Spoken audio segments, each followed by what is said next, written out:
Welcome to this meeting of Council. The meeting will be live streamed and recorded, and the voices and images of those participating in the meeting may be captured as part of this recording. Again, tonight we have people with us in the gallery and people out in the foyer. Most of those people were probably here at the last meeting, but I'll say the same thing again, that we will ask you to refer to the audio that's coming from the chamber. We're providing a visual out in the foyer, and that's the best way that we can accommodate you in such a small space at the council chamber. So thank you for working with us on that. Indigo Shire Council acknowledges the original custodians of these lands.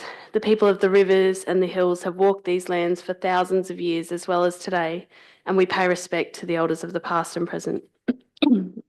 As councillors, we've all taken an oath to carry out our duties in the best interest of the people of Indigo Shire and to do this in a fair and impartial manner.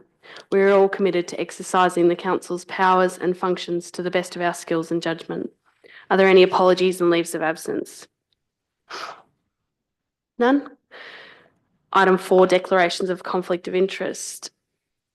Can I ask if we have any declarations of conflict of interest? Councillor Shepherd? Yep. I have a general conflict of interest with open forum, the petition, business arising previous minutes and confirmation of minutes from previous meetings, because I have a close family member who's on the board of the Beechworth of BCELYC. Thank you. Any other councillors have a conflict of interest? Councillor Dowsley. Thank you. I have a general conflict of interest with item 11.4, PA 240123, High Street, Yakananda. Any other conflicts of interest? CEO. Mayor Price, I have a conflict of interest with regards to item 14.1. It's a material conflict of interest in that item deals directly with my employment arrangements. Thank you, CEO. In the interest of keeping the items that relate to Councillor Shepherd's conflict of interest together, can I ask that we move a motion that moves item 5, open forum, to after item 10, just so that we can deal with item 8, 9, 10 and 5 in sequence, so that covers Councillor Shepherd's conflict of interest. So can I have a motion that the agenda be adjusted to reflect that the items shown go in the order of 8, 9, 10 and 5, moved by Councillor Harvey, seconded by Councillor Horn. All those in favour? Carried unanimously. To that end, we'll skip over item 5 for now and go to item 6, community and council achievements. Do any of the councillors have a community or council achievement that they'd like to note for the meeting? No? Item 7 is condolences. Does anyone have a condolence motion that they would like to raise with the council tonight? Councillor Harvey. Yes, I'd like to express the council's condolences for the recent death of a much-loved Pope Francis. Thank you. Thank you, Councillor Harvey. We'll now go to item 8, confirmation of minutes from the previous meetings. Councillor Shepherd, I'll ask you to declare your conflict.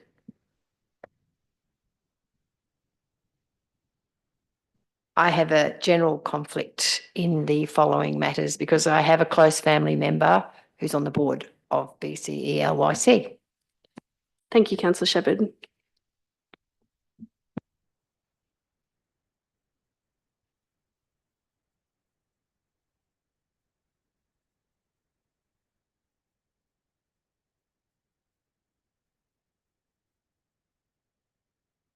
Before we proceed with item 8, I'd just like to read the statement that the council released this afternoon, as it does provide some context for the next few items, and with Councillor Shepherd, with the conflict of interest, we thought it was appropriate to read that once she had left the room.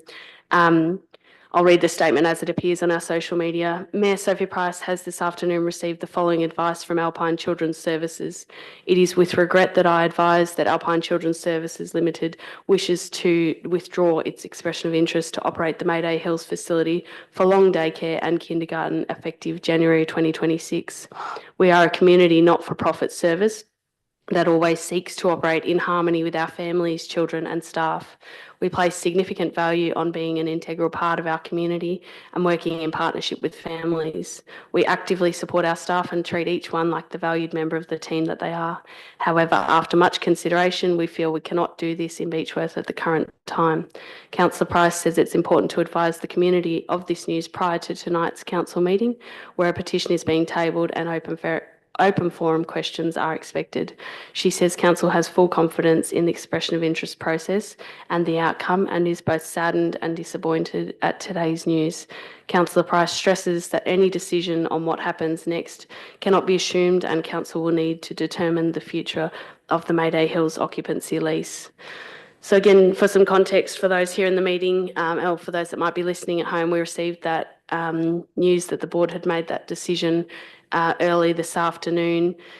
And we thought that given some of the items on the agenda and the interest in tonight's meeting, that we should share that news as quickly as we can. A full statement will be provided by Alpine Children's Services and Indigo Shire in the coming days, but we wanted to share that news with you as soon as we had it, so that it reflected the current context of which we would be holding tonight's meeting in. I will now go to item 8, the confirmation of minutes from the previous meetings. And CEO, would you like to make a comment about that before we ask for a mover? Thank you, Mayor Price. I'd just like to propose a change to the motion that's before you. And just as a context, we did have at the last meeting in open forum, we had a series of questions, 33 different questionnaires asking a total of 91 questions during open forum. And for the purpose of efficiency at that meeting, we grouped together a lot of the repeat questions. So we put out on the night, we answered a series of questions to try best cover the 91 at the time. We also undertook then to provide a response to everybody. And again, for the purpose of efficiency, we sent out a generic list of responses that covered all of the questions. And that was included in the minutes of this meeting. But what we didn't include in the minutes were the original questions themselves. So I'd like to table, well, the councillors did see all of the questions, but we just didn't read them all out.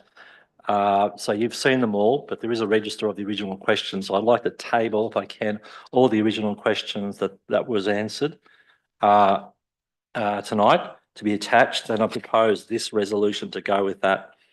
That the documents tabled by the CEO called Open Forum Response and Open Forum Questions for the 25th of March 2025 council meeting be attached to the minutes of the council meeting held on the 25th of March 2025, that the minutes with attachments be confirmed, and that the minutes be republished to council's website. So if I could please put that forward as a motion. As a recommendation. So that's the recommendation. As I think that's a worthwhile inclusion, as noted by the CEO. Do I have somebody who'd like to move that? Moved by Councillor Landels, seconded by Councillor Horn. Councillor Landels, did you have any comment to make about that? No, thanks. Councillor Horn? I'll put it to the vote. All those in favour? Carried unanimously. Item 9 is business arising from previous minutes, and the questions are listed there. As CEO said, there's also a list of frequently asked questions that are available via the following link that is listed in the business arising. Item 10 is petitions, and item 10.1 is the petition expression of interest, Beechworth Childcare and Kindergarten. The recommendation is that council resolves to note the petition. Do I have somebody to move that motion? Moved Councillor Harvey, seconded Councillor Burke. Councillor Harvey, would you like to speak to the motion?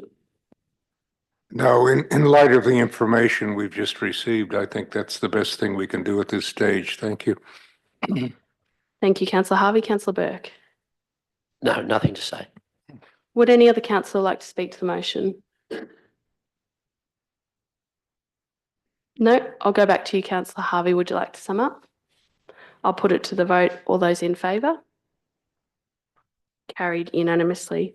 As I foreshadowed earlier, councillors will now go to open forum. So councillors, you've all been provided a a copy of each of the questions. Further to what I said earlier about the news that we received early this afternoon, councillors and executive go into briefing at 3:30, and so there was a very short window of time when we were notified by Alpine Children's Services of their decision, and we had to ask the staff that would ordinarily work on responses to these questions to please work with Alpine Children's Services to make sure that we could make that announcement public to you. To that end, we have decided that we will take these questions on notice. We intend to ask the questions still to the meeting, and we will absolutely provide full responses to those questions, but we hope for your understanding that we needed to ask the staff to work on that this afternoon and still be ready in time for the briefing. To that end, I will ask if these people are in the gallery and still ask their question. Joe Greck, sorry, am I pronouncing that right? Joe, I can confirm Joe is in the gallery. Question 1, how does council determine the design of an EOI process, including which department and officer are responsible, which council plans and policies guide the criteria, and whether there is a documented process for decisions like timeframes, promotion and assessment, panel selection? When approving an EOI, are councillors responsible for scrutinising the criteria to ensure it aligns with council's plans and policies? The second question is from Carly Jacobs. Can I confirm Carly's in the gallery? Thank you, Carly. Indigo Shire Council has made numerous references to a transition process. Where is the transition plan that is informing this process, and when can we expect this to be shared with affected service users and educators? Are you aware that Indigo Shire Council is the lessor of the building and cannot direct two independent organisations? Thank you, Carly. Josephine Wilson. Thank you, Josephine. Indigo Shire Council's Asset Management Policy 2022, which applies to physical assets built or constructed to provide a service to the community and which require management by council, states that council's asset plan will be developed with community engagement to ensure high-level decisions are in the hands of the community. Why was this policy ignored and a community engagement process not included as part of the Mayday Hills Childcare expression of interest? Finn Pedersen. Is Finn in the foyer at all? Can I confirm that Finn is in the gallery? Sorry, someone pointing, did they think that he's might be outside? Outside? I'll ask the question. Can the Mayor confirm whether an EOI process will now be the standard approach for granting leases on all council-owned buildings once current leases expire, or are these decisions made on an arbitrary basis? Further, are councillors comfortable with the precedent set by this decision that EOI processes favour open market competition even at the cost of displacing long-standing community organisations? For example, would councillors support a scenario where a group like Quercus is displaced by a not-for-profit from another shire? Next question is from Gemma Stanwell. Thank you, Gemma. To each councillor, what obligations do councillors and council have to supporting BC-EYLC to continue delivering valuable services to Beechworth families, particularly in the context of a national childcare shortage and growing local demand? Given that BC-EYLC remains a viable going concern and could relocate to continue operating, why are some councillors refusing to meet with BC-EYLC President to discuss the future of the organisation? Next question is from Alastair Jack. Thank you, Alastair. As part of the lease agreement, the lessee will be required to work alongside Indigo Shire Council and the Department of Education to implement modelling to minimise unmet demand and maximise capacity. Why wasn't this initiated before the EOI, and why is BC-EYLC being excluded from this process when they have been involved in every early years decision in Beechworth to date? Next question is from Jenna Orman. Thank you, Jenna. A question for the CEO. How much ratepayer money has been spent on legal advice defending and reinforcing council's position on the Mayday EOI matter? Next question is from Paige Schweitzer. In other contexts, Council has recognised the value of continuity, local presence and community trust when allocating public assets. As per Indigo Shire Council's Procurement Policy 2021, the definition of local is one that seeks to support suppliers located firstly within the municipal boundary. Why was this criteria not given to weighting in the assessment criteria? Lauren Mallins. To each councillor, can you please justify how endorsing ACS as the preferred applicant would require BCEYLC, a solvent, professionally governed, locally embedded organisation with almost 40 years of service to the Beechworth community, to wind up and hand over its assets to a competitor? Louise Friend. At the last council meeting, many questions submitted about the Mayday Hills EOI decision, including questions directly related to the decision-making process, were either omitted from the minutes, taken on notice or deferred without meaningful follow-up. One critical question requesting a comprehensive risk assessment before the vote was deferred but ultimately rendered irrelevant when the decision proceeded regardless. This has raised serious concerns about transparency, due process and respect for community input. Can Council reassure the community that tonight's questions will be read in full, answered where possible and properly documented in the minutes? And can Council also confirm its commitment to ensuring that the open forum process is conducted in line with the governance rules with genuine regard for informed decision making? And a question from Maggie McGowan. A question for the CEO. Given the head lease for the Mayday Hills early years facility requires that any new subtenant, that is anyone other than the original occupants, must pay market rent, how can the community and councillors have confidence in the integrity of the EOI process when it offered peppercorn rent to new applicants without securing the landlord's formal consent?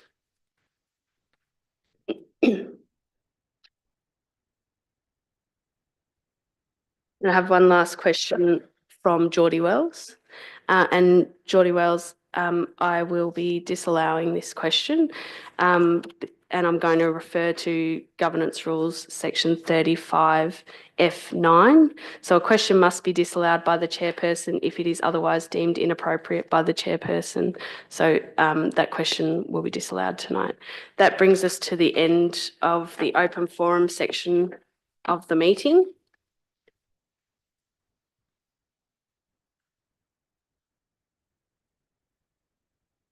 And we will now get Councillor Shepherd back into the room.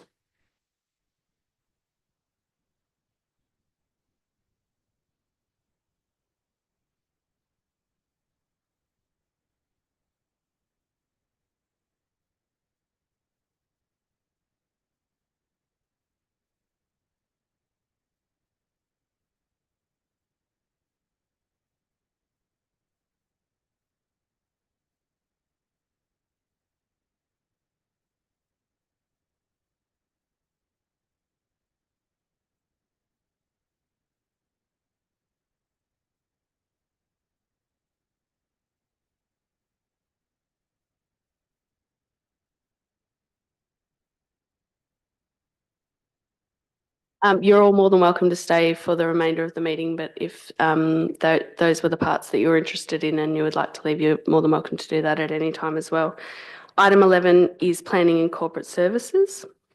And item 11.1 is the March 2025 Finance Report. The item is for decision and the recommendation is that Council accepts the Q3 Finance Report, noting the progress against Council's mid-year forecast. Do I have somebody to move that? Moved Councillor Burke, seconded Councillor Landells. Councillor Burke, would you like to speak to the motion? No, nothing to say, thanks. Councillor Landells, would you like to speak as seconder? No, thanks. Would any other councillor like to speak to the motion? Councillor Dowsley. Thank you, Mayor. There's just a few things that I picked up in the report that I'd like to draw the community's attention to and just note. I think in my first council meeting, I made a comment about the deterioration in the cash position of council. We can see this again, evidence in this report tonight, and it just reflects, I guess, the growing complexities around the financial situation in local government, including cost shifting from federal and state governments and a rate capped environment. I'd also like to note a couple of the other items in that report. One of them was from the visitor experience in museums. talking about some heritage precinct signage project. This pricked my ears because I know that signage guidelines has been a discussion in the topic for other communities as well. So I was glad to hear that we are looking at some signage guidelines across the Shire. So that would be good to see that rolled out in the next financial year. Also, there's a comment about less expenditure than forecast on weed control, another topic that's raised with me by members of the community. I see, I've heard that that is behind schedule, but will be caught up on by the end of the financial year. And lastly, just noting one of the information technology projects will result in an unfavourable impact to the budget of over $200,000. But that has also been explained that's due to some carry forward of income and some expenditure that was only allowed to be carried forward 1 year under our financial rules, and that's now stretched out into the second year. Thank you, Councillor Dowsey. Would any other councillors like to make a comment? If not, I'll go back to you, Councillor Burke. Would you like to sum up? No, thanks. I'll put it to the vote. All those in favour? Carried unanimously. Item 11.2 is PP 240071 Scott Street, Rutherglen. The item is for decision. The recommendation is that council approve a development plan that will facilitate a future 81 lot subdivision consisting of 5 stages at Scott Street, Rutherglen as attached. Do I have somebody who would like to move that motion? Moved Councillor Dowsey, seconded Councillor Landells. Councillor Dowsey? Thank you, Mayor. So this development plan will guide the development of a planning permit for a subdivision down the track. The development is of a large vacant residential parcel to accommodate the growth of Rutherglen and is consistent with the strategic direction of the township.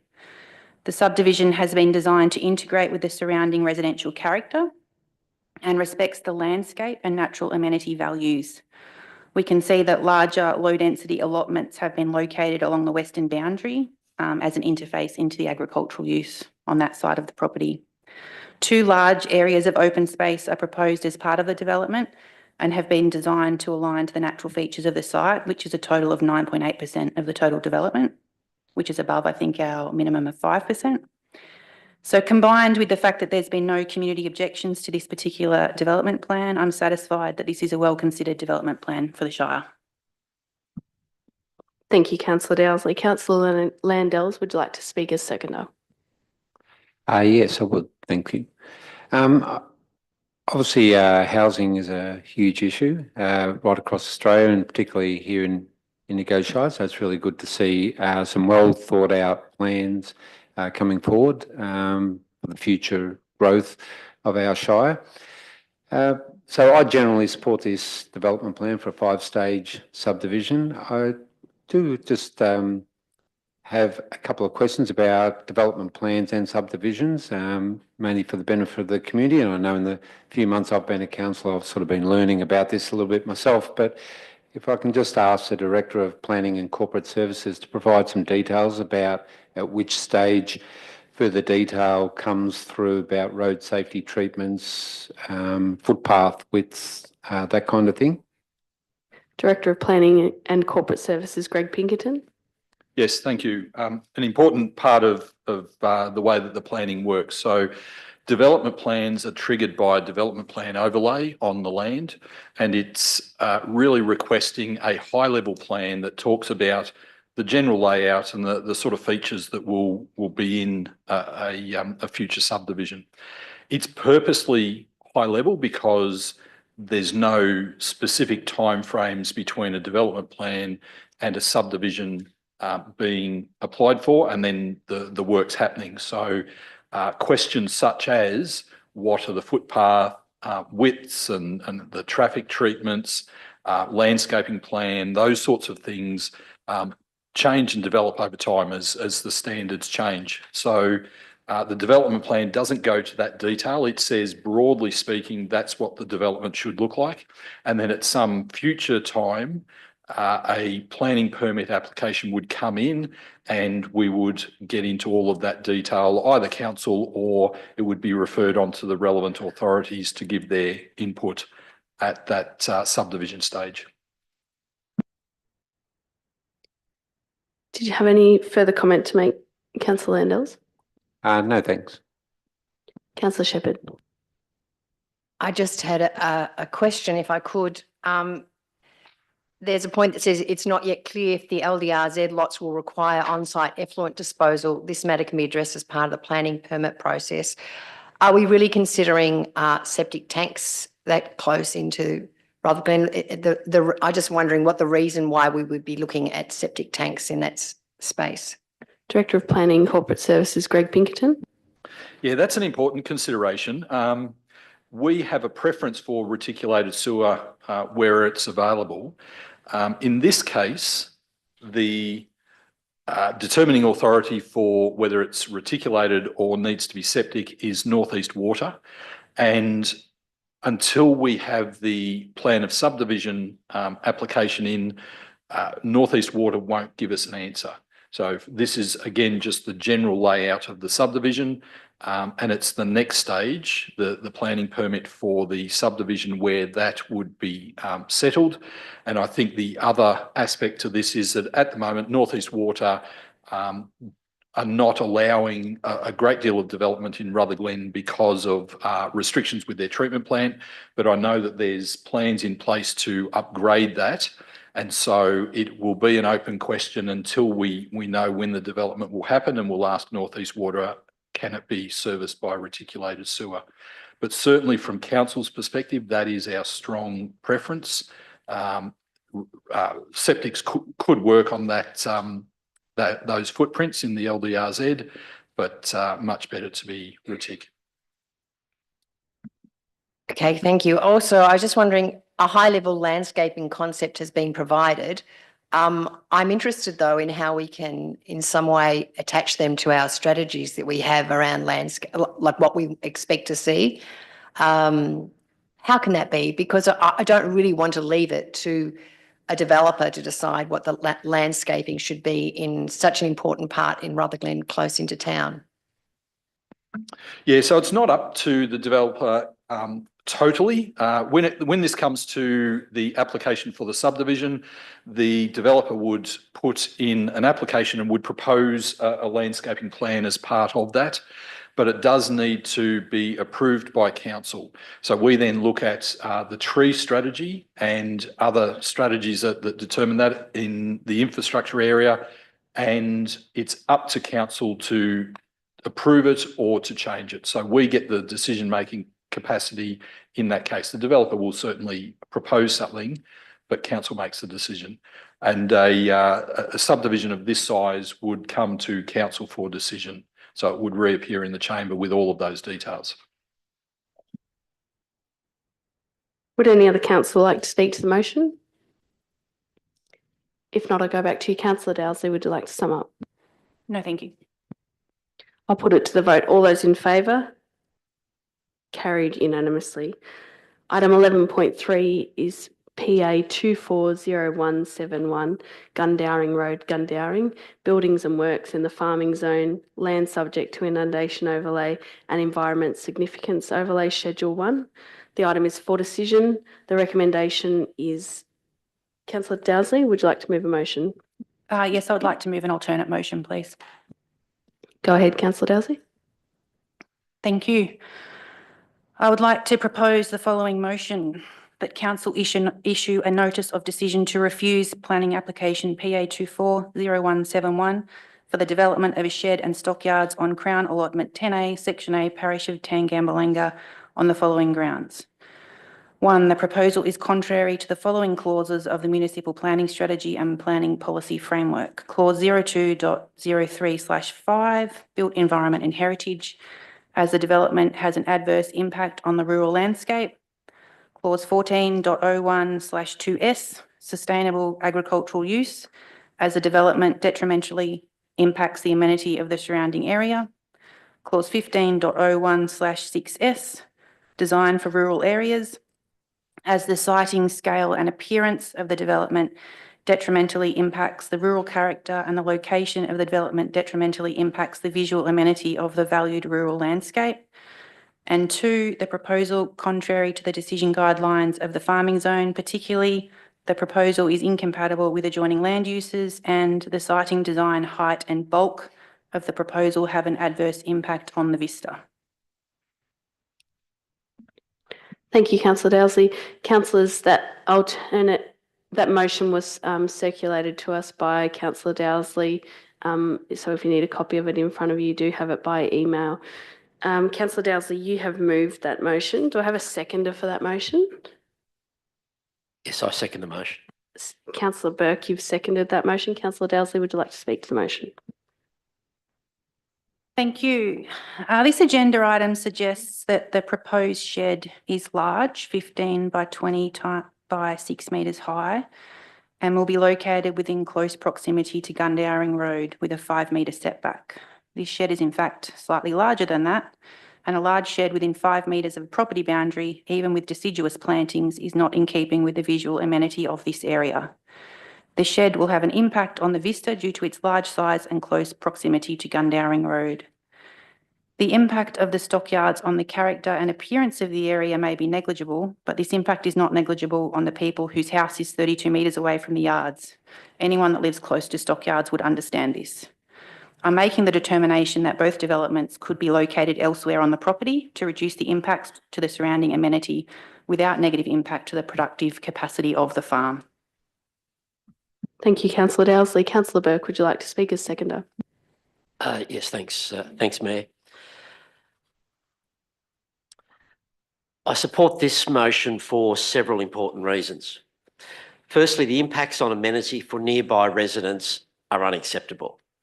While the site is in the farming zone, our planning framework requires us to balance farming activities with reasonable protections for residential amenity. The proposed machinery shed and stockyards are located close to existing homes. Residents have raised legitimate concerns about increased noise, odour and visual impacts. Although landscaping is proposed, it will take years to mature, and in the meantime, residents will suffer the consequences. Good planning should avoid these avoidable conflicts. Secondly, this development risks undermining the long-term strategic vision for our Shire. We want resilient landscapes, sustainable rural living and environmental sensitivity. This type of infrastructure in this location cuts across those objectives and erodes the distinct rural character that our community values. Finally, we must think about cumulative impacts. Each new approval of a large shed or industrial style development in sensitive farming areas might seem small in isolation, but over time, these approvals change the face of our rural areas with negative consequences for amenity and community expectations. This application simply does not strike the right balance between supporting agriculture and protecting rural living amenity when there were other options for the location of this shed. I recommend this motion to Council. Thank you, Councillor Burke. Would any other councillor like to speak to the motion? Councillor Shepherd? If the applicant had put in an application for the yards, that it would have received a complaint, as we've already had submissions against those yards being so close to their house. It would have come to us and we would have refused it because it's within 100 metres of a house. And yards have to come to for approval if they're that close. So the fact that these yards were placed without a planning approval then means that the shed has to be put next to it to consolidate. So all in all, what ends up happening is the yards, which didn't come up for approval, end up creating a place where the shed needs to be. They can all be well away from the house that is within 32 metres. I agree with what the two councillors have already said, all of the thing about amenity and environment. It just does not work that we have to approve a shed next to the yards, with the yards have been placed there without any sort of consequences to the fact that they're so close to a house next door. So I also agree. Would any other councillor like to speak to the motion? Councillor Horn? This sounds like a very sensible and practical outcome for these people who live in the country, but nobody wants to live in such an unpleasant environment. So I think it's a very sensible and practical solution. I'd like to make a few comments. While I understand the intention of the motion from Councillor Dowsley, I think that it is important that we reflect the role that we are as the planning authority, and the commentary in the report from the planner is that the proposal is an appropriate development in the farming zones. The buildings and works, namely a large agricultural shed and stockyards, are for the purposes of agriculture. One of the explicit purposes of the farming zone is to provide for the use of land for agriculture. Another purpose of the farming zone is to ensure that non-agricultural uses, including dwellings, do not adversely affect the use of the land for agriculture. In this case, the dwellings adjacent to and opposite the subject site, by way of their objections to the proposal, could be considered to be adversely affecting the use of land for agriculture on the subject site. The proposal, as I said, when you stand on the site, you can understand that there are amenity concerns for the neighbour. They are in very close proximity to this use, and I think that just really highlights the need to carefully balance what sorts of subdivisions are allowed in farming zone, because it has created this conflict to have such a small lot next to highly productive farming land. And I think that when we talk about the protection of farming land, that it also means that farming land should not have to alter the use of that land to accommodate for nearby residences. But again, when you stand there, that is not the context of that site today, so it is hard to consider that. I do refer to a later part in the report that talks about how amenity should be considered. Sorry, I've just lost that. And that has been tested in VCAT, and the tribunal stated that the farming zone is a working agricultural zone, and such people living in such areas will be subject to noise, odour, dust and other amenity impacts arising from agricultural and other primary production uses of land. So again, that's a very strong statement from VCAT to say that if you are living in the farming zone, that you should expect to be living in a working agricultural zone, and that sort of amenity is a lesser consideration in the farming zone. If people are looking for a higher level of amenity, those amenities catered for more highly in different zones. So it's a difficult consideration for me tonight, because I can understand the councillor raising the opportunity to refuse, but I think any adjustment to these plans would be at the expense of the farmer who is trying to enact a legitimate farming activity on farming land in the appropriate farming zone. So I'll keep an open mind as I consider the rest of the debate, but I am inclined to vote against Councillor Dowsley's motion. Would any other councillor like to speak to the motion? No, if not, I'll go back to Councillor Dowsley. Would you like to sum up? Sure. Look, I take on board your commentary about protections within the farming zone, but I also, and I certainly acknowledge that, you know, building residential homes on blocks less than 100 acres is certainly something that the planning scheme is steering away from. And in this particular instance, this house has been allowed to be built on a smaller lot within the farming zone. However, I do think that those people live in that home in the farming zone, and they also deserve a certain level of protection. And as Councillor Shepherd alluded to, if you're going to build cattle yards within 100 metres of a home, then certain conditions and considerations need to take place. And I think we owe it to those residents to take into consideration that having cattle yards 32 metres away from your bedroom window is not a particularly pleasant amenity, and therefore I'm standing by my proposed motion. I'll put it to the vote. All those in favour? Councillor Harvey, Horn, Dowsley, Shepherd, Burke, Lendells. Those against? Councillor Price. The motion is carried.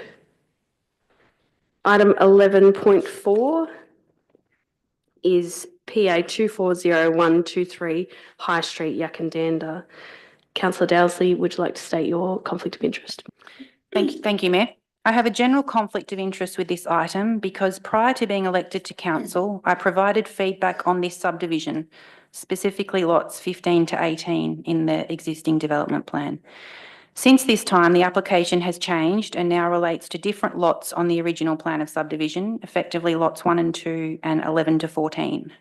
I chose to attend the site visit to learn more about the application. However, I'm now not satisfied I can separate my previous concerns with the current submission, and therefore, in adherence to council's governance rules, I'm declaring a conflict of interest. Thank you, Councillor Dowsley. We'll invite you back in at the completion of this item.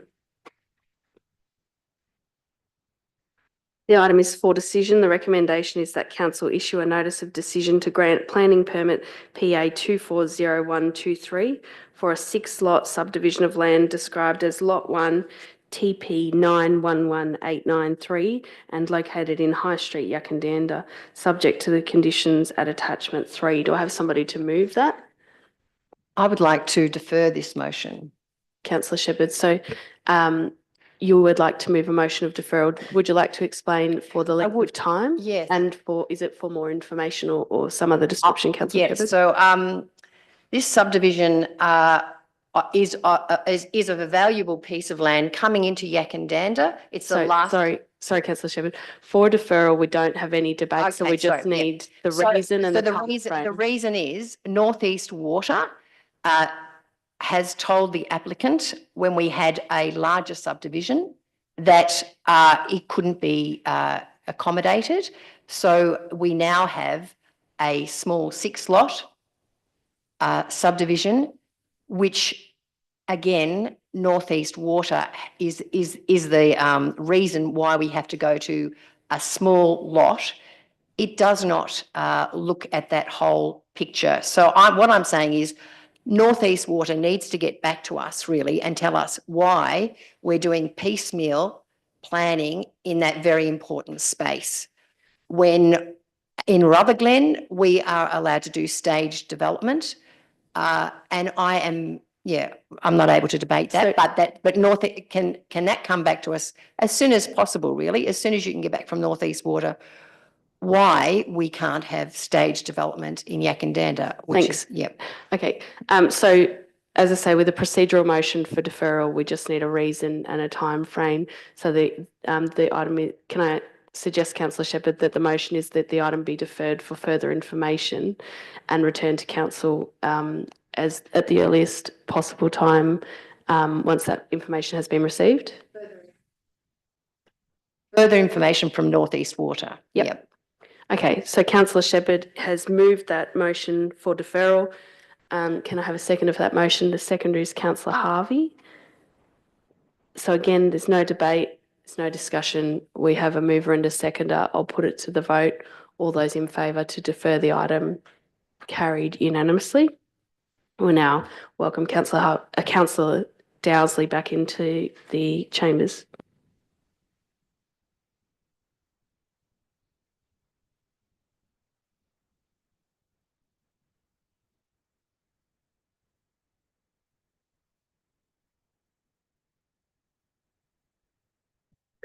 Item 11.5 is the revocation of the IT user policy.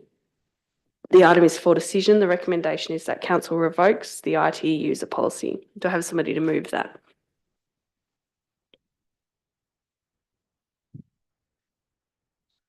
Moved Councillor Dowsley, seconded Councillor Harvey. Councillor Dowsley.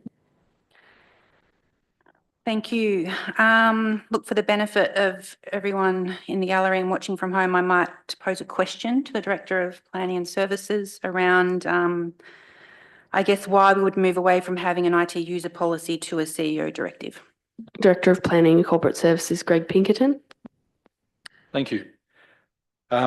This is really a governance tidy up. This is about the fact that years ago, we, along with a lot of councils, just had policies and they were adopted.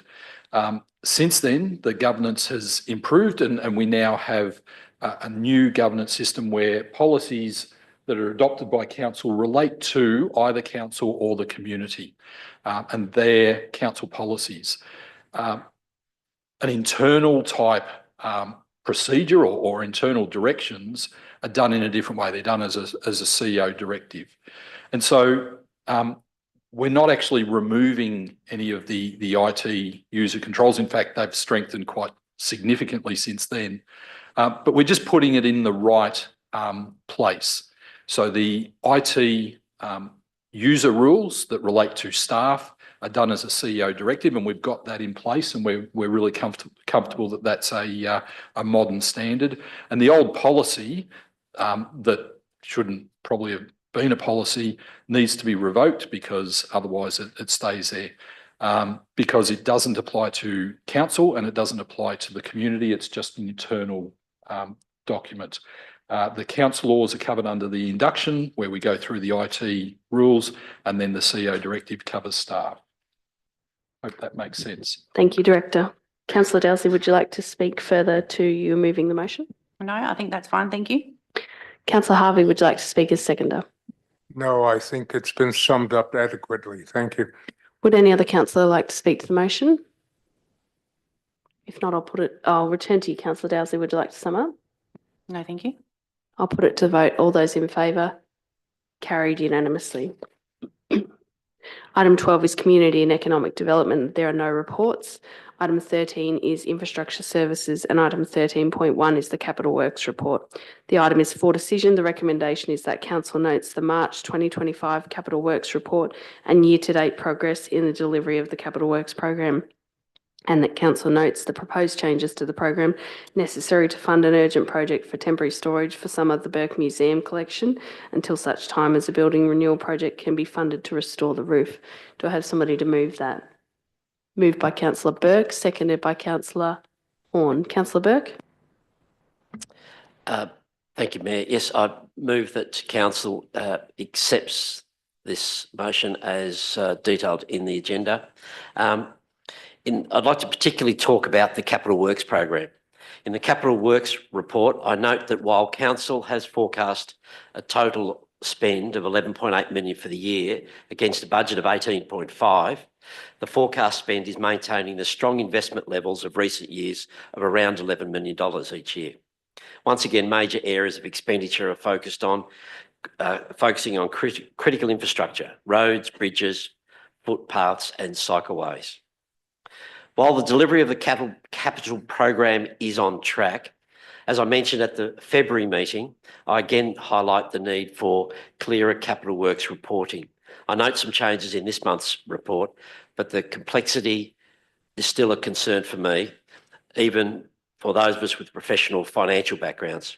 I thank staff for their ongoing earnest work at providing accuracy and transparency on each project, and it's a very complex task to keep all this reporting going. But I encourage a continued focus on making capital project reporting a straightforward window into the Council's activities. I'll bring this up at the next Finance Committee meeting for action. The reports presented demonstrate sound financial management and a commitment to delivering for our community. I recommend the acceptance of the report. Thank you, Councillor Burke. Councillor Horn, would you like to speak as seconder? I'd just like to endorse Councillor Burke's comments. Thank you. Would any other councillor like to speak to the motion? Councillor Shepherd. I note, as in the report, that there's an adjustment to the program in terms of money being taken from the Yakandanda Hall to the Beechworth Museum collection, to the Burke Museum to cover the roof. Both of them have been leaking incredibly. And I see that the Burke Museum really is our number one priority in this space, because we are having the collection is being damaged with the any rain that happens when it rains. But I'm wondering what happens. It's just left the Yakandanda Hall will until 25-26.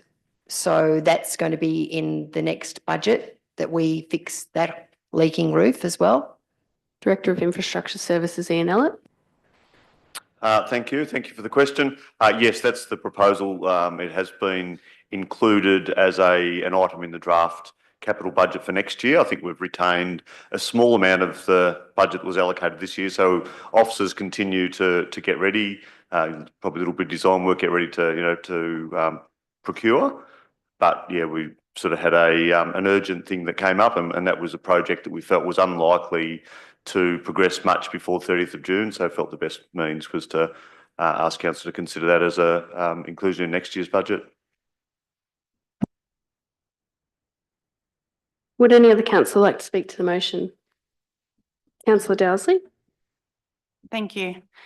Yeah, I'd just like to touch on that a little bit for those following on in the gallery and at home. So what we've just talked about there is a project that has been removed from the 24-25 budget and then reinserted into the 25-26 budget, which is the Yakananda Hall roof upgrade, for want of a better word. That's not normally how we would treat these sorts of projects. Normally, we would carry forward the budget from one year to the next. So this one is being treated slightly differently due to those emergency works that we needed funding for at the Beechworth Burke Museum. I'd also just like to touch a little bit on Greg's comments around the capital program. And I agree, looking at the last 5 years, capital works programs, that sort of $11 to $12 million of capital works seems to be where we're averaging in terms of delivery each year. But I do note also that we've had a $4 million carry forward from this financial year into next financial year. So I think it's something that the council group needs to be realistic about in future programs and future budget cycles during this term, is making sure that we're setting an achievable capital works program, not biting off more than we can chew and then ending up with carry forwards. Thank you, Councillor Dowsley. Would any other councillor like to speak to the motion? Councillor Landels. Yeah, thank you. It's just really good to see a whole range of projects that are being undertaken, footpath renewals and curb and channel, the gravel resheeting, sealing of Gentle Road, Tangambalanga. It's sort of fairly well spread across the Shire. Just with the Gentle Road one, Tangambalanga, perhaps a question for Director of Infrastructure Services. Gentle Road runs pretty much from the start of that estate down to Gundowring Road. I take it this is just an extension of the area at the estate end. And it's, as the report says, it's primarily for dust suppression. Yep. Director of Infrastructure Services, Ian Ellett. Thanks, Councillor. Yeah, look, that's correct. I can't remember how many metres we sealed, but it was certainly an extension from the end of the seal right at the town end, so out through that residential development. Oh, sorry. It's not a massive amount of the spend, I suppose, $63,000. So that would probably just be what, 100 metres or so, or something like that, maybe, or. Oh yeah, I think it'd be a few hundred metres, but I won't try and get more accurate than that.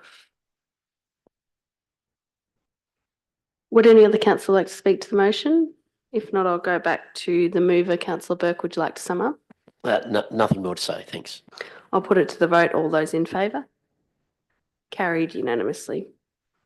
Item 14 is executive management and item 14.1 is CEO employment and remuneration policy. CEO, would you like to declare your conflict of interest? Mayor Price, I do have a material conflict of interest with this item in that it deals directly with my employment arrangements. Thank you, CEO. We will invite you back into the meeting at the completion of this item.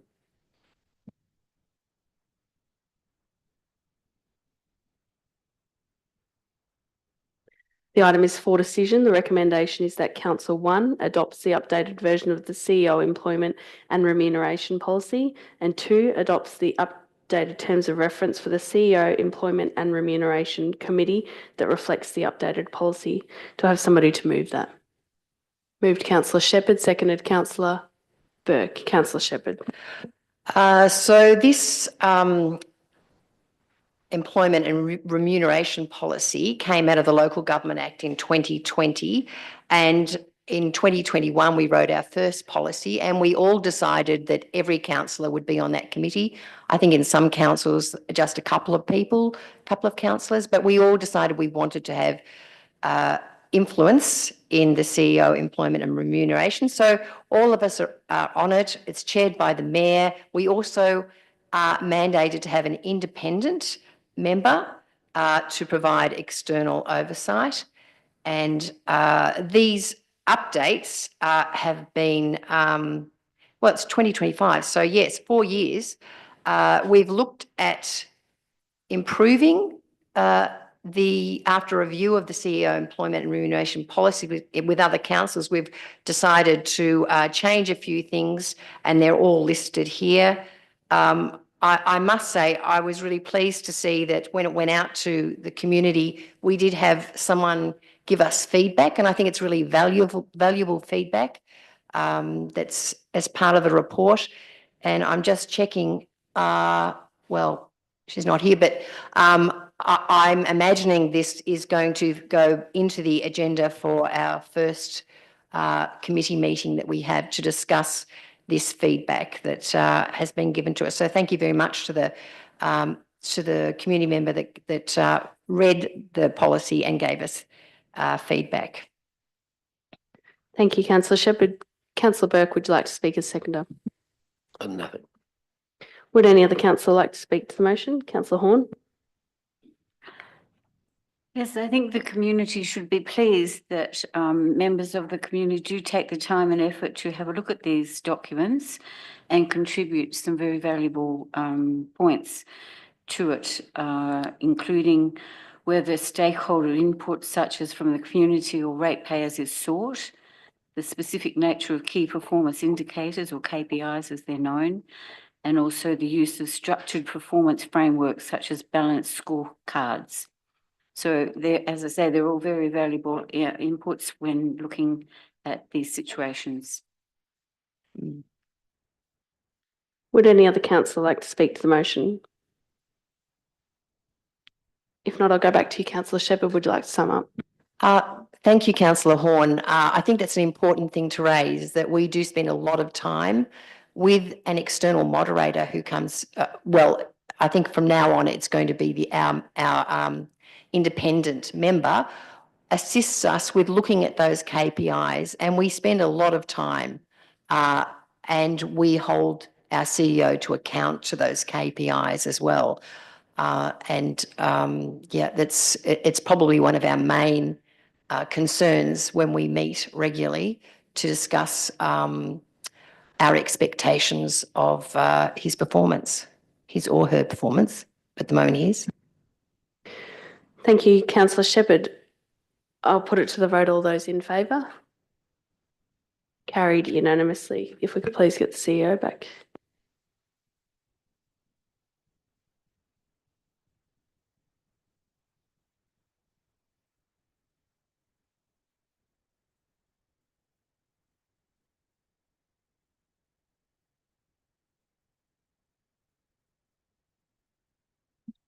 Item 14.2 is the Councilor Internal Resolution Procedure. The item is for decision. The recommendation is that Council 1 endorses the attached draft Councilor Internal Resolution Procedure for public exhibition for a period of 30 days from the 30th of April to the 30th of May 2025, and 2 notes that the policy will return to the 24th of June 2025 Council meeting for adoption. Can I have somebody to move that? Moved Councillor Dowsley, seconded Councillor Harvey. Councillor Dowsley. So this is a new version of the procedure, internal procedure. I'm just looking forward to getting some community feedback on this procedure. There's not a lot else to say about it, really. Thank you, Councillor Dowsley. Councillor Harvey, would you like to speak as seconder? Yes, I think several of us are new, and this sort of thing is a new thing to us.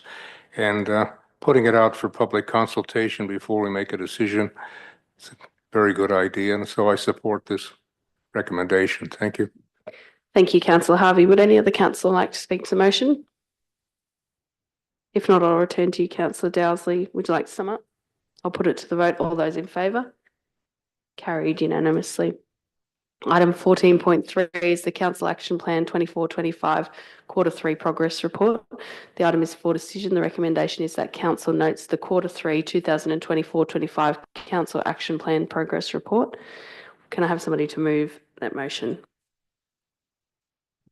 Moved Councillor Shepherd, seconded Councillor Horn. Councillor Shepherd. So Quarter 3 of the previous council plan, we're now developing our new council plan. What I'm interested in though, question to the CEO, 62 actions are on track, 13 actions are completed.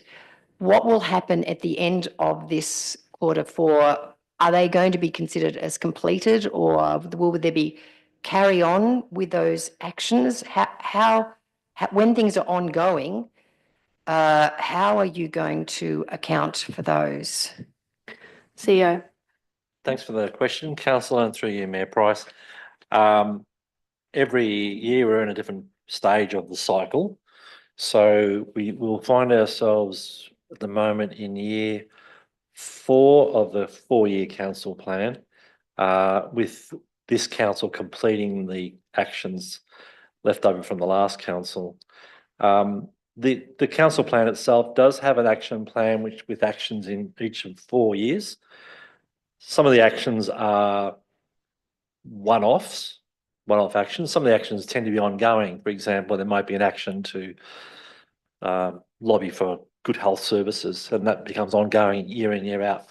So what we'll tend to do is at the end of Quarter 4, we will do a report that deals with these actions and whether they're completed or not. We'll also then include in that report a summary of the 4 years of that council term, just really for closure, to say how do we go over the 4 years or the life of that council plan, which is a good then closure to that last council plan. So those items then, especially those that are ongoing, will not carry forward automatically. We're currently in the process of developing the new council plan for this council term, for this 4-year term. And that will be coming to the May council meeting for you to consider, then to put out to public for consideration. So that will include the new action plan. So these won't carry over to the new year unless you actually re-include new actions in that plan when the time comes. Is that sort of clear enough? Did that answer that question? Thank you, CEO. Sort of. I mean, 82% are on track. It's just that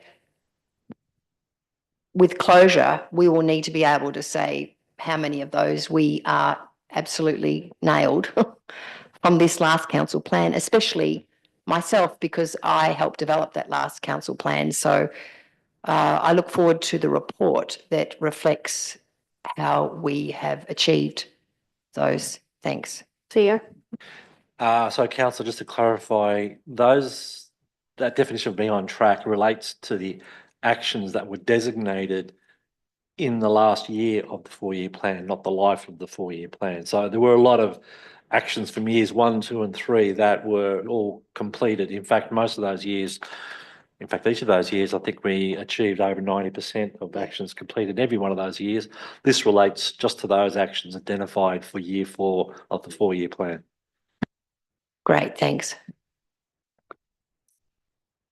Councillor Horn, would you like to speak as seconder? I'd just like to ask a question, please. Can you tell us which action is on hold?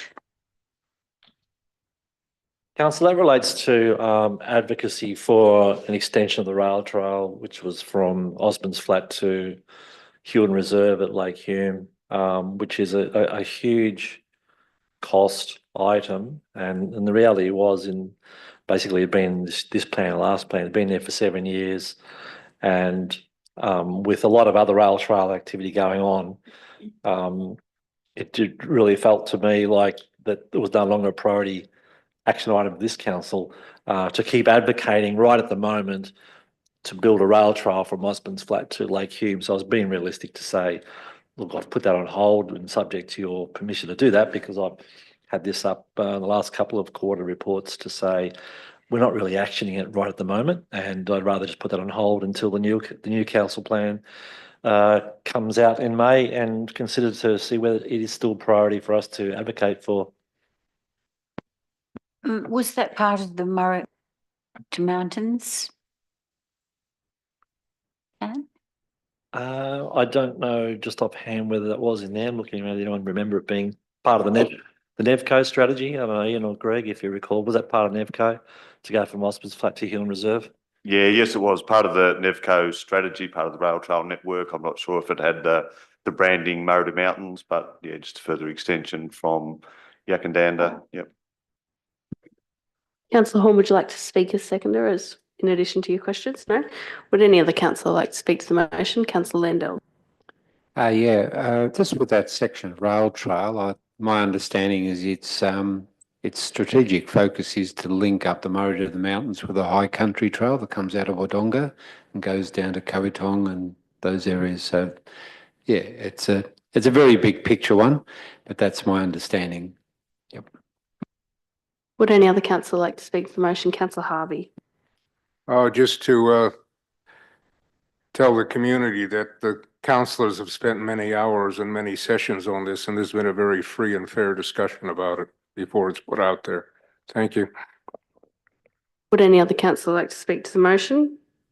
If not, I'll go back to Councillor Shepherd as the mover. Would you like to sum up? I suppose my summary is this is the end of a 4-year plan. We'll get a report, of course, from the CEO, but we will be sending out to the community a new 4-year plan that, as Councillor Harvey has said, has been devised from community input, staff and councillors spending a lot of time on it. Look forward to having community input once that goes out. So that's the next stage of these of the reporting. Thank you, Councillor Shepherd. I'll now put it to the vote. All those in favour? Carried unanimously. Item 14.4 is the Audit and Risk Committee Biannual Report for March 2025. Do I have somebody to... sorry, the item is for decision. The recommendation is that Council receives the biannual report of the Audit and Risk Committee, and 2, thanks the committee for its work. Do I have somebody to move that motion? Moved Councillor Burke, seconded Councillor Shepherd. Councillor Burke, would you like to speak to the motion? Councillor Shepherd, would you like to speak as seconder? Yes. So these are now biennial reports and they're mandated. We now have to get them twice a year, as from the Local Government Act 2020. And really, it just gives us what's been happening, the key recommendations, the key matters and considerations, when they met, who the members are. And I note that Mayor Sophie Price and Councillor Greg Burke are our councillors on that committee. We also get a chair's report, which at this time speaks about appointing a new independent member to replace Peter Smith. Peter Smith, thank you. It doesn't have his name in that report. On the committee, and saying that they were fortunate to conduct a very successful expression of interest and had many applicants.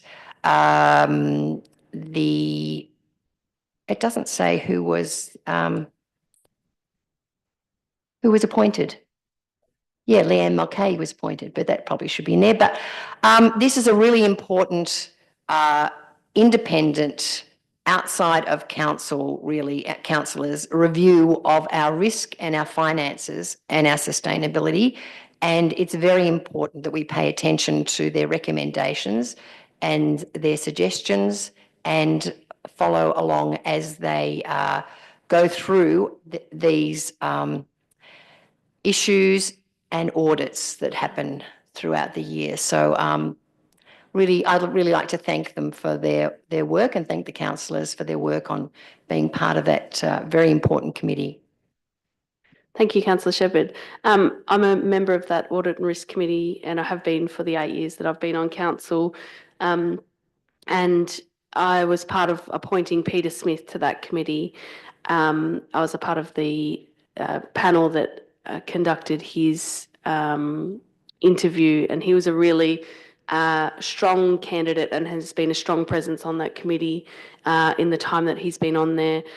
I pay particular attention to the line of questioning that he had and the different mechanisms that he would use to ask his questions to best seek the answers from the staff.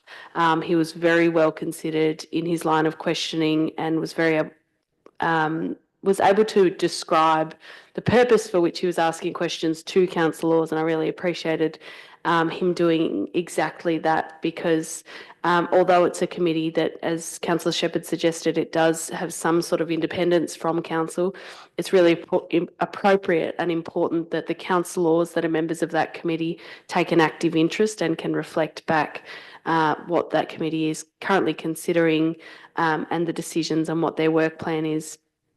And to that end, it's very useful for us to receive a biannual report, which makes us draw our focus to that.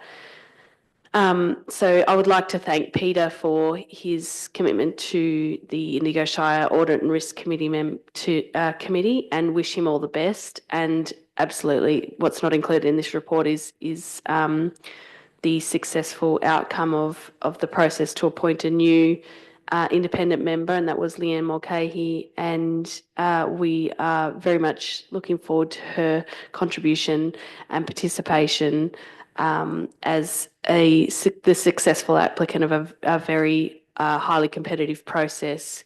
So we look forward to her continued involvement. Would any other councillor like to speak to the motion? If not, I'll go back to you. Councillor Burke, would you like to sum up? No, I'll put it to the vote. All those in favour? Carried unanimously. Item 14.5 is advisory committee minutes. The item is for decision. The recommendation is that council receives the attached unconfirmed meeting minutes for the following advisory committees and endorses the officer recommended actions. For the Indigo Shire Council Cultural Heritage Advisory Committee, the Finance Committee and the Indigo Environment Advisory Committee. Do I have somebody to move that motion? Moved Councillor Shepherd, seconded Councillor Dowsley. Councillor Shepherd. So we have 7 advisory committees, and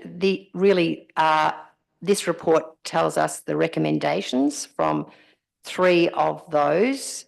The first one is the Indigo Shire Council Cultural Heritage Advisory Committee, and they have recommended that council have a new and upgraded conservation management plan for the Beechworth Historic Precinct be undertaken. And I see that it's noted that it's really important in terms of the preparation for World Heritage listing, so that will definitely be happening. Also, the Cultural Heritage Committee were requesting that all relevant information on the Burke Museum storm remediation be highlighted in meeting minutes. And as we have said previously tonight, we will be spending money on fixing the roof, so that they were very concerned about the collection being damaged. There was lots of conversation. So those 2 actions have happening. The other thing is the Indigo Environment Advisory Committee. They are very strongly suggesting that council develop an open space strategy as an action in the 2025 council plan, and that will be added as an action to the draft council plan for councillors and community consideration. So I really would like to thank those very talented and independent community members that value add to our decision making by being on our advisory boards. They make a huge contribution, and it's another way that we do in community engagement. So I really appreciate that they give us these recommendations, and we at this meeting tonight get to look at them and approve them. And thank you. Sorry, I didn't know who the seconder was for that motion. Councillor Dowsley, apologies. Councillor Dowsley, would you like to speak as seconder? Sure. I think Councillor Shepherd has done a good job there of summing up, but I just wanted to touch briefly on that conservation management plan. That was discussed by the Cultural Heritage Advisory Committee.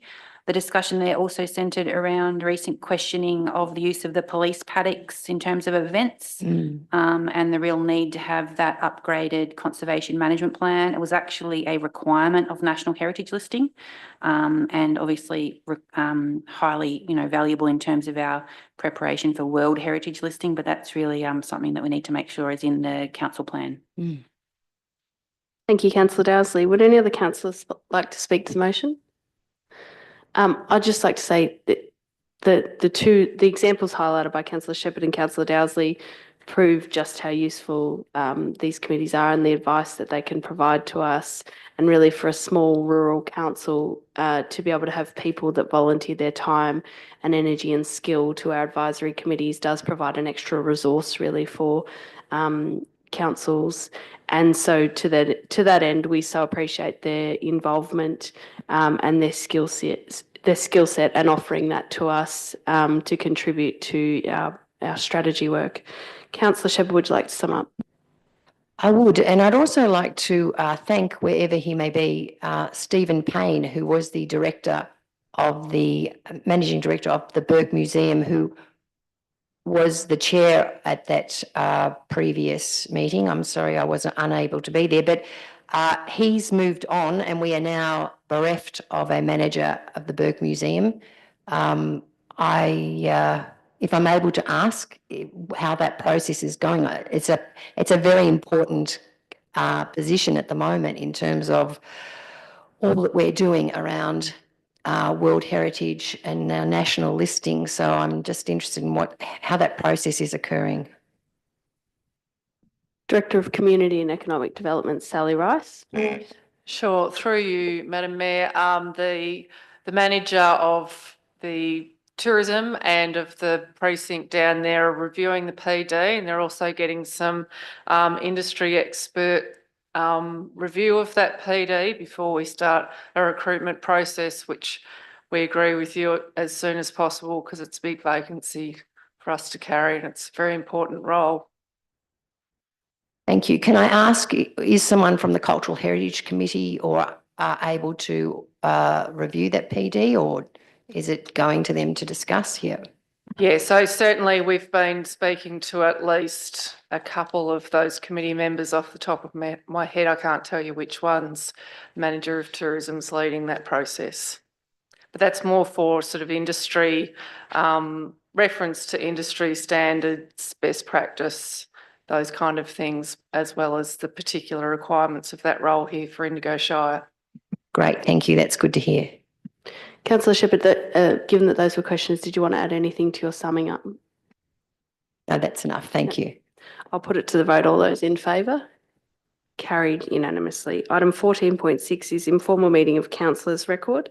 The item is for decision. The recommendation is that council accepts the attached informal meetings of councillors records. Do I have somebody to move that motion? Moved Councillor Dowsley, seconded Councillor Horn. Councillor Dowsley, would you like to speak to the motion? No. Councillor Horn, would you like to speak as seconder? No. If no other councillor would like to speak, I will put it to the vote. All those in favour? Carried unanimously. Item 14.7 is contracts awarded under Chief Executive Officer delegation for March 2025. The item is for information. The following contract was awarded by the CEO under delegation between the values of $250,000 and $500,000 for the month of March 2025. The tender was the Major Projects Proprietary Limited, and it was for the construction of public toilets at the Beechworth Railway Precinct. The amount was $259,000. $259,469.19, excluding GST.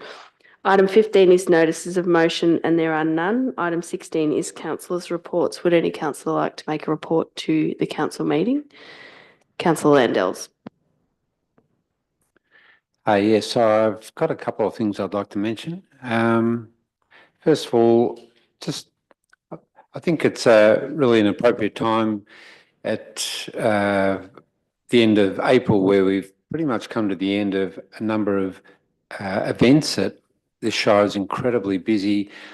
We often have major events on in different towns on the same weekend, and last weekend, there was 2 major events in Rutherglen on the same day. So, you know, really, really busy stuff. And the scale of some of them, like Chilton's Off-Grid Festival, Beechworth Golden Horseshoes, etc. I guess what I want to say is that these events really do characterise something, a real feature of our Shire, but they don't come about without a hell of a lot of hard work. Volunteers often meet all around the year planning them, and particularly council staff do a lot of work in the operations team, and also the staff in the office helping with getting paperwork together for the various authorities, Department of Transport, Police, etc., for road closures and that kind of thing. So just want to acknowledge that a lot of work goes on behind the scenes to run all those events. My second item I just wanted to mention was at the last night, I think. Yeah, Councillor Horn and myself attended a Rutherglen Safety Improvement Project the Department of Transport are aiming to undertake next month was their timeframe, and it came up at very short notice. And I think that so that meeting was attended by Councillor Horn and myself, as well as Council's Tourism Manager, Susanna Doyle, and it was all chaired by Destination Rutherglen. It was held at James & Co. Winery, about 25 community members and Main Street business owners there. And there were a range of constructive ideas as well as issues put forward. One of the key issues being that these works are sort of planned to clash with the winery walkabout, for example. So these, a list of these issues and constructive ideas are being gathered up, and Destination Rutherglen and Council's Tourism Manager, I think, will liaise with CEO about how these get forwarded on to Department of Transport. Thanks. Thank you, Councillor Landells. Would any other councillor like to make a report to the council meeting? Councillor Harvey. Thank you, Mayor. I'd just like to report on Anzac Day in Beechworth. I've attended quite a few of them over the years. I think this one was the largest assembly I'd seen. The dawn service at 6 a.m. was, well, I'll guess somewhere between 200 and 300 people. It was very well run by the RSL, and the inmates of the local prison served a gunfire breakfast, which had a few additions to the coffee. And then I also had the honor of laying a wreath on behalf of the council at 11:20.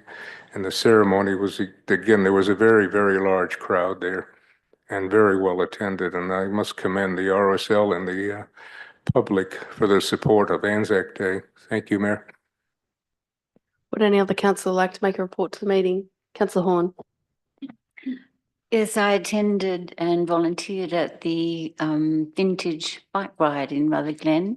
It was the second year that this ride had been held, and it was a very, very successful day. We had bicycles from, the only name that I actually knew was Cadell Evans, but he provided 3 of his bikes, and they had bikes from all different ages and types and things. There was even a penny farthing I saw. But it's an event that's available to all abilities and all ages.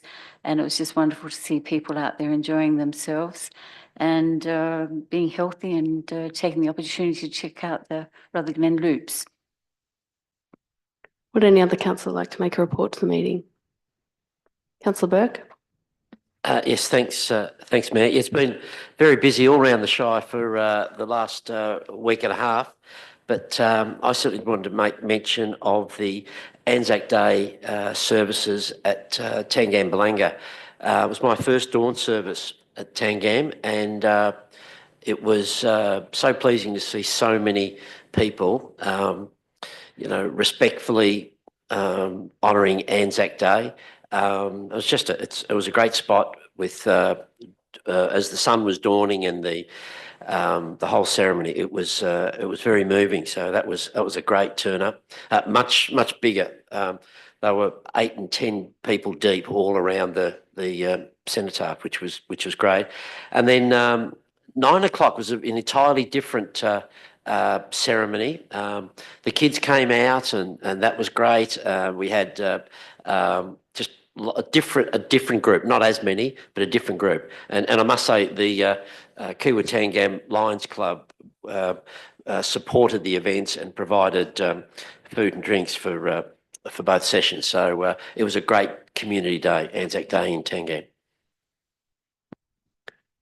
I'd just add to that, since we are on the topic of Anzac Day, that similarly I went to 3 fantastic services.